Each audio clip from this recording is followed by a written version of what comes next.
At yun na nga mga guys, kumusta kayo? Magandang gabi mga kapalaboy. Meron nga po akong natagpuan dito sa TikTok yan, no? Ayan, yung solar na yan, no? Napaka-astig niya, no? Ayan, no? Napakaliwanag niya, no? Tapos, meron siyang option ng mga ilaw, yan. Pwede siyang blinker, yan. O, di ba? Pwede siyang maliwanag lang, pwede medyo malabo. Medyo dark, yan, o, yan. Blinker. Napakaganda. Tara, i-unbox na natin ito mga guys. Let's go! Isang linggo na nga po ito dito sa bahay at hindi ko pa po na-unbox yan. Kulang po na-unbox yan. Order ko na yan. Ayan, oh.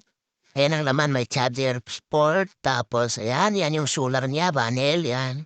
Kasi yan yung kanyang holder. Pwede mo siyang gawin, ano, kung anong gusto mong style, yan. Higitan mo lang siya. Tapos, ayan. Tapos, pailamin. Ayan, may charger port yan, oh. Yan. Pwede siya mag-charge sa cellphone dyan. Tapos, ayan, yan ang ilaw, oh, di ba? Tapos may option yan, no? May ibang option yan, no? Ayan, no? Talaga naman, makakatipid tayo sa warranty niyan. Yo, what's up mga palabad? Kayo ba'y mahal lagi ang bilo ng inyong kurente? Ito ang solusyon para makamura kayo. Kailangan niyong bumili nitong solar na ilaw. Ayan, no? Napaka-astig dito mga guys. Ito naman naman. Ito, maliwanag siya, oh.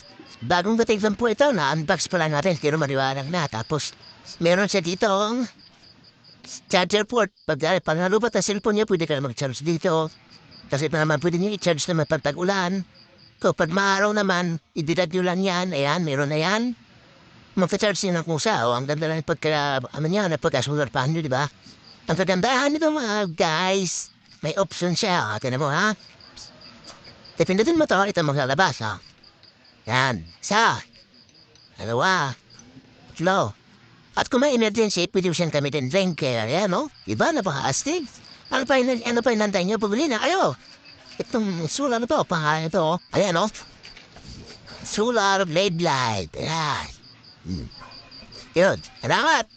Na-promote din si San Mingo na to, Maristak sa akin. Okay.